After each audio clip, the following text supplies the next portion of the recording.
Welcome. ہم آپ کو سوال اطفال میں خوش آمدید کہتے ہیں. کیا حال چال ہے آپ کے؟ اللہ کا شکر. آپ خیریت سے ہیں؟ الحمدللہ سر، آپ کی دعائیں. You are most welcome. Sir you are most welcome. Sir میرا نام محمد حماد بٹ ہے اور میں سیکنڈ ایئر نہری ون سے ہوں. سر میرے ذہن میں بہت سارے سوالات ہیں، اور وہ سوالات صرف میرے نہیں ہیں بلکہ میں اپنے ارد گرد اپنے معاشرے میں دیکھوں تو میری عمر کے جو لوگ ہیں، جو میرے کلاس فیلوز ہیں، جو یوتھ ہے، یا ہم ایک جنرل کر دیں تو جو آج کی نئی نسل ہے جو کہ 21 سینچری کی ہے، اس کے ذہن میں بہت سارے سوالات ہیں، لیکن وہ ان سوالات کو اپنے زمانے کے سامنے پیش نہیں کر پا رہی. وہ سوالات کرنے سے ڈر رہی ہے، یا کوئی اور بھی دوسری وجوہات ہو سکتی ہیں جن کی وجہ سے وہ سوالات نہیں کر پا رہی. لیکن مجھے لگتا ہے کہ ہمیں وہ سوالات کرنے چاہیے، چاہے وہ جتنے بھی بول ہوں، چاہے وہ جتنے بھی سخت ہوں، چاہے وہ اگلی جنریشن کو، جو ہماری بڑی جنریشن ہے، پچھلی جنریشن، اس کو وہ کیسا بھی لگے، ہمیں ایکسیپٹ کرنا چاہیے اور ہمیں کم از کم سوالات کو سننا چاہیے. وہ کہتے ہیں کہ کچھ نہ کہنے سے بھی چھن جاتا ہے اعزاز سخن، ظلم سہنے سے بھی ظالم کی مدد ہوتی ہے. تو سر میں اب میں نے اس تمام سوالات کو ایک موضوع میں نے مطلب اکٹھے کیا، اور اس موضوع کا میں نے نام رکھا ہے the difference between the traditional moral, cultural and social values of this modern generation of 21st century and the previous orthodox generation of the 20th century. اور ان ڈفرینس کی وجہ سے، جو کہ بہت زیادہ ہو چکے ہیں آج کل، ان دونوں جنریشن کے درمیان بہت زیادہ کنٹینشنز ہیں. ان کے خیالات میں اتنا زیادہ اختلاف ہو چکا ہے کہ اب یہ دونوں جنریشن کا آپس میں ایک دوسرے کو سمجھ نہیں پا رہی. آپ کیا خیال ہے کہ اس کا حل کیا ہے؟ کس طرح یہ دونوں جنریشن آپس میں ایک دوسرے کو سمجھ پائیں، ایکسیپٹ کر پائیں؟ پرانی جنریشن جو ہے وہ نئی جنریشن کے خیالات کو ایکسیپٹ کرے، اور اب کچھ وہ بھی اپنا ہاتھ ہلکا رکھے، اور جو نئی جنریشن ہے وہ بھی اپنے آباء و اجداد کے نظریات کو، عقائد کو اور روایات کو سمجھے. آپ کا کیا خیال ہے؟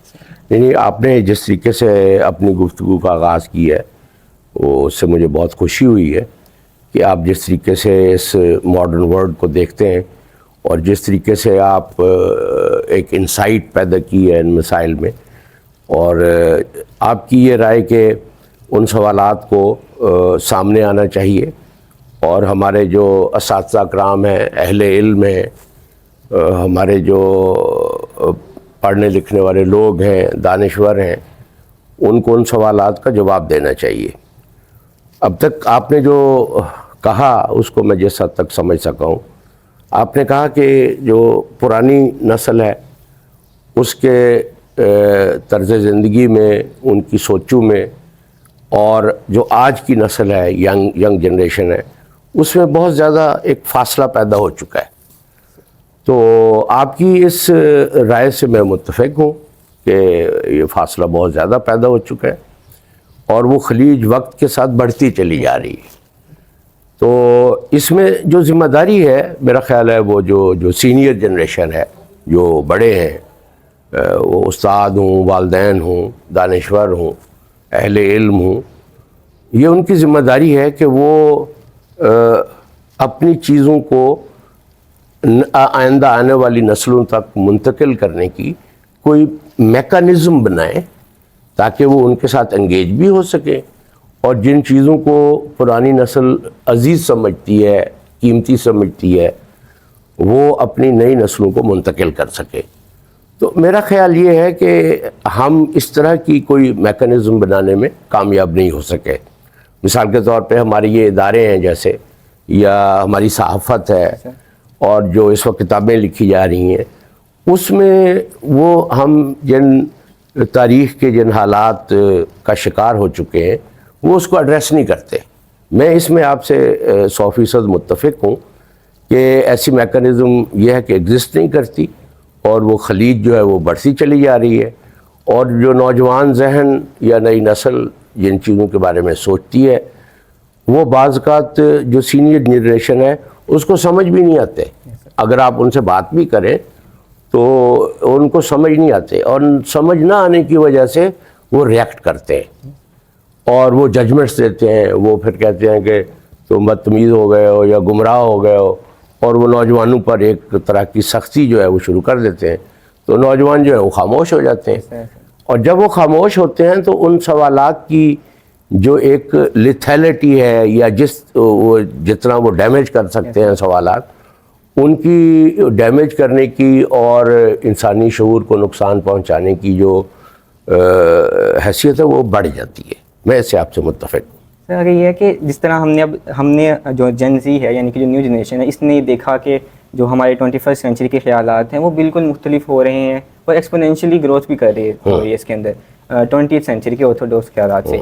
کیا یہ چیز پہلے سے ہوتی آ رہی ہے؟ مطلب کیا آپ کی جب صدی تھی جیسے آپ 20th سینچری کے ہیں تو کیا اس سے پہلے جب آپ کے جو اجداد تھے کیا ان کے خیالات بھی آپ کے خیالات سے ڈفرینٹ تھے کہ وہ بھی سیم تھے؟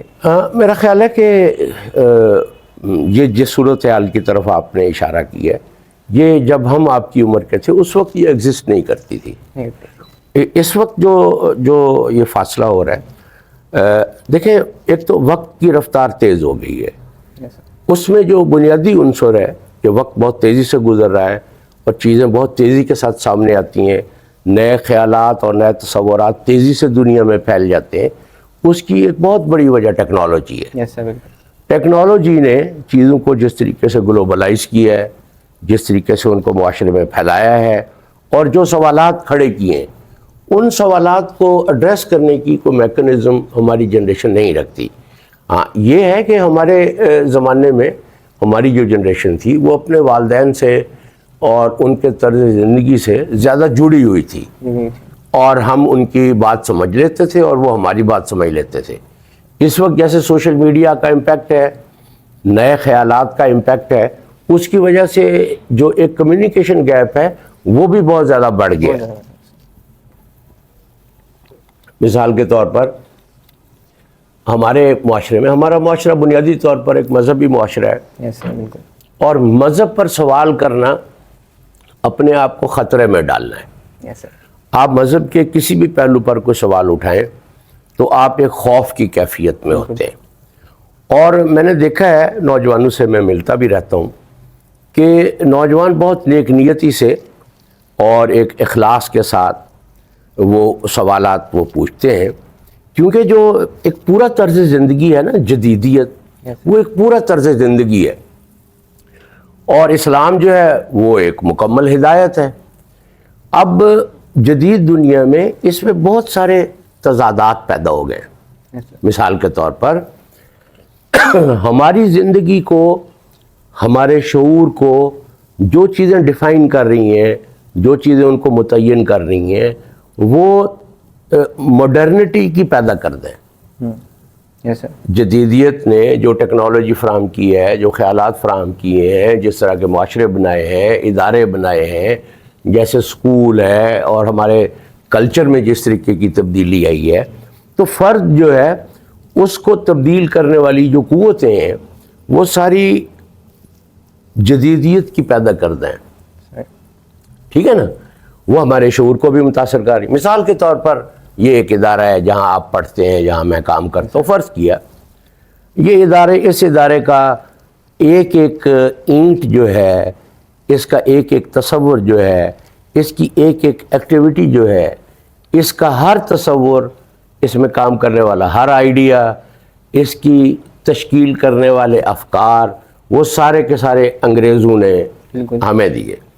اب ایک ادارہ جسے مکمل طور پر انگریزوں نے بنایا, انگریزوں سے مراد یہ ہے اس کو استعمار کہتے ہیں نا, یعنی وہ زمانہ جب انگریز جہاں حکمران تھے تو اس دور کو ہم استعماری دور کہتے ہیں. تو انہوں نے یہ جو ادارے بنائے ہیں, ہم تو آج تک ان اداروں کی جو حقیقت اور اصلیت ہے ہم تو اس کو سمجھ نہیں پائے کہ یہ ادارے ہمارے بچوں کو, ہماری نسلوں کو کیسے تبدیل کر رہے ہیں. اور یہ ادارے جو ہیں یہ ہماری جو اپنی تہذیبی اقدار ہیں, مذہبی اقدار ہیں یا انسانی اقدار ہیں جن کو ہم قیمتی سمجھتے ہیں, یہ ہمیں اساتذہ کو بھی, بچوں کو بھی, یہ اس سے دور کرتی ہیں, اس کے قریب نہیں لے کے جاتی ہیں. اور ایک بچہ جب اس پورے تعلیمی نظام سے, یونیورسٹی سے گزر کر معاشرے میں آتا ہے تو وہ مکمل طور پر تبدیل ہو چکا ہوتا ہے, اور اس کے پاس جو سوالات ہوتے ہیں اس کا جواب دینے والا بھی کوئی بھی نہیں ہوتا. نہ کوئی کتاب ہے, نہ کوئی اہل دانش ہے جو اس کے سوالوں کا جواب دے. واعظ کرنے سے یہ مسئلے حل نہیں ہو سکتے. ٹھیک ہے, میں آپ سے اس بات میں متفق ہوں کہ صورتحال خاصی پیچیدہ ہے, لیکن ہمارے عہد میں بڑی نسل میں اور جو نئی نسل تھی اس میں اتنا فرق نہیں تھا جتنا آج ہے. اوکے. میرا خیال ہے یہ بہت بڑی کامیابی ہوگی کہ میں جس عمر میں ہوں اور آپ جس عمر میں ہیں, Yes, sir. Yes, اگر sir. ہم ایک ڈائلاگ کرنے میں کامیاب ہو جائیں بہت بڑی کام ہے. تو میرا خیال ہے یہ ایک بڑی کامیابی ہوگی کہ میں آپ کے خیالات کو سمجھ بھی سکوں اور انہیں رسپونڈ بھی کر سکوں, اور آپ بھی میری بات سمجھ سکیں اور اس کو آپ رسپونڈ کر سکیں. تو ہم امید ہے کہ اس طرح کی کوئی ایکٹیویٹی جو ہے وہ کرنے میں کامیاب ہو جائیں گے. اوکے.